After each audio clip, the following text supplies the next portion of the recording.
Bago pa man mauso ang SB19 sa Pilipinas at bago pa sinayaw ng maraming kabataan ngayon ang mga awitin ng BINI, una munang kinakiligan lalo na ng mga kababaihan ang F4 na isang boy group noong mga early 2000s. Talaga namang tinangkilik ang boy group na ito dahil bukod sa kanilang mga kanta, isa din ang kanilang mga itsura na noong mga panahon na iyon ay maituturing ng mga gwapo kaya din sila pinagkaguluhan.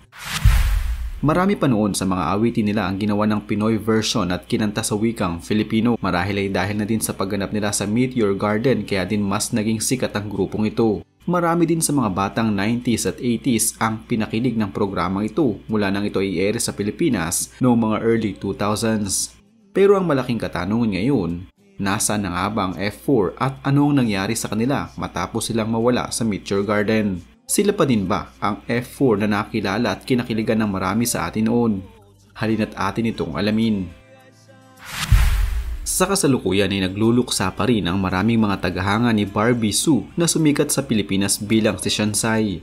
Naging kilala siya bilang isang dalagang walang inaatrasan sa palabas na Meteor Garden na kinalaunan ay magkakagusto pala sa kanyang public enemy number 1 na si Dao Mingsi. Si Dao Mingsi o Jerry Yan sa totoong buhay ay isa sa mga pangunahing karakter sa nasabing palabas na kabilang sa boy group na F4. Taong 2003 nang i-air sa Pilipinas ang Meteor Garden na maituturing na pinakaunang nagpakilig sa mga ate at kuya natin noon. Marami sa mga batang 80s at 90s noon ay nagmamadaling makauwi mula sa eskwelahan dahil ayaw nilang ma-miss ang mga kakilig-kilig na eksena sa Meteor Garden. Hindi pa man kasi uso noon ng YouTube kaya hindi mo mapapanood ang replay ng mga ito. Kaya karamihan sa mga kabataan noon, talaga namang kanya-kanya ng paraan masubaybayan lamang ito at mapanood ng sakto sa oras. Ang kwento nito ay base sa original Japanese manga na Hanayori Dango. Ipinalabas ito sa Pilipinas noong taong 2003 at mula noon ay nauso na ang Asian novela sa Philippine television. Bukod sa original cast nito na F4 na sina Jerry Yan, Vic Chu, Ken Chu at Vanessa Wu, isa pa sa iconic na karakter dito na si Shansai ay ginampanan naman ng nag-iisang si Barbie Sue. Si Jerry Yan ay kilala bilang si Dao Mingsi sa Meteor Garden, isang Taiwanese actor at singer. Isinilang siya noong 1 ng Enero 1977 sa Taipei, Taiwan.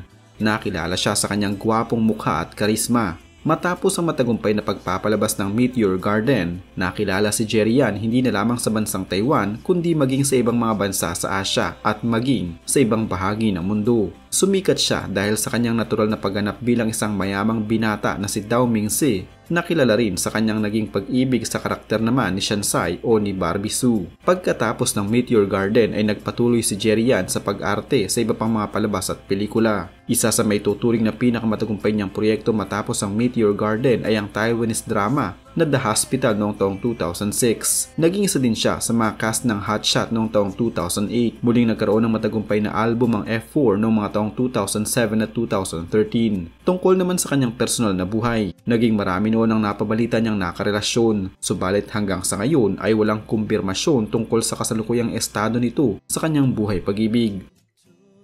Madalas ay pribado si Jerry Yan sa kanyang personal na buhay kaya't maraming mga detalye tungkol sa kanya ang hindi nalalaman ng publiko. Si Ken Chu ang gumanap na Shi-Men sa Meteor Garden, isang Taiwanese actor at singer na miyembro din ng F4. Isinilang siya noong 15 ng Enero 1979 sa Taiwan. Matapos ang matagumpay na pagpapalabas ng Meteor Garden noon, mas lalong sumikat si Ken Chu sa buong Asya. Pagkatapos ng Meteor Garden, nagpatuloy ang kanyang karera sa pag-arte at pagiging host. Naging bahagi din siya ng ilang mga TV series at pelikula. Isa sa mga pinakatumatak na proyekto niya bukod sa Meteor Garden ay ang Come to My Place, kung saan muling nakabalik sa telebisyon ang F4. Nakipag-collaborate din siya sa iba't ibang mga Taiwanese at Chinese artists para sa mga music projects. Subalit hindi lang pala sa showbiz umiikot ang karera ni Ken Chu. Pagkatapos ng kanilang mga konsyerto, bumuho sa mga product endorsement at pati ng mga business opportunities para kay Ken. Sumikat siya bilang isang modelo at nagkaroon ng maraming mga endorsement project para sa iba't ibang mga proyekto. Pero sa kabila ng kanyang pagiging matagumpay sa showbiz, pinili din niyang maging mas malapit ang kanyang puso sa mga tao. Naging aktibo rin si Ken sa mga charitable works. Nag-sign up din siya bilang isang volunteer firefighter para makatulong sa mga taong nangangailangan sa tuwing may kalamidad. Taong 2016 nang mas piliin ni Ken Chu na magkaroon ng tahimik at pribadong buhay, mas pinagtuunan niya ng atensyon ng kanyang negosyo at ang pag-aalaga ng kanyang pamilya. Si Ken ay kinasal kay Han Wenwen noong Oktubre 2016. Mas nabuo ang pagkatao ni Ken dahil isang taon lamang matapos ang kanilang kasal ay agad silang biniyayaan ng anak. Sa ngayon ay mas pribado na ang buhay ni Ken pero hindi pa din nawawala ang kanyang mga taga-suporta at mga tagahanga. Ang pagiging inspirasyon niya sa maraming tao ay patuloy na nagbibigay buhay sa kanyang karera at personalidad.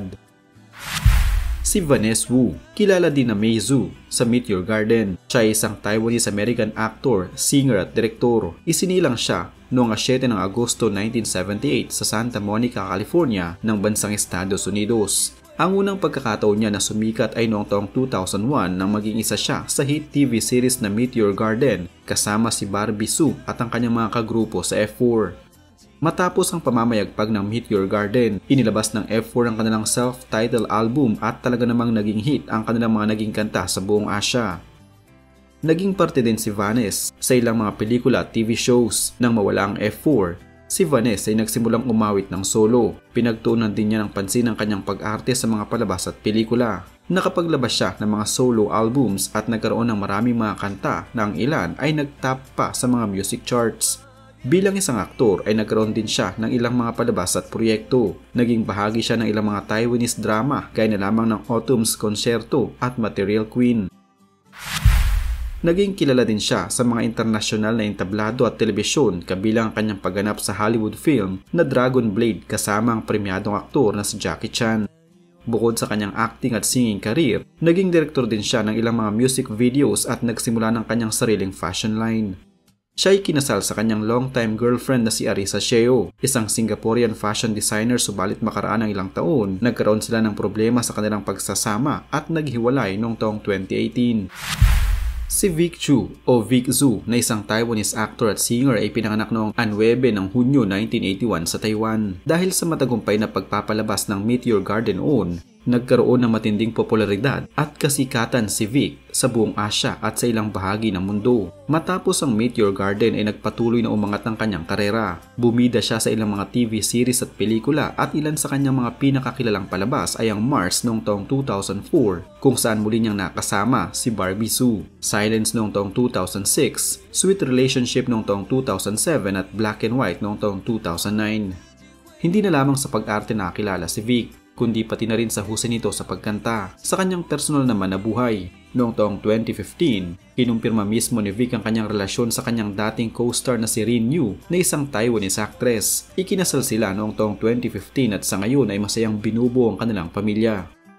Nagkaroon sila ng isang anak na lalaki noong taong 2016 at isa pang anak ulit na lalaki noong taong 2020. Sa kabila ng pagiging pribado niya sa kanyang personal na buhay ay nananatili siyang sikat at tanyag sa industriya ng showbiz dahil sa patuloy na suporta ng kanyang mga tagahanga.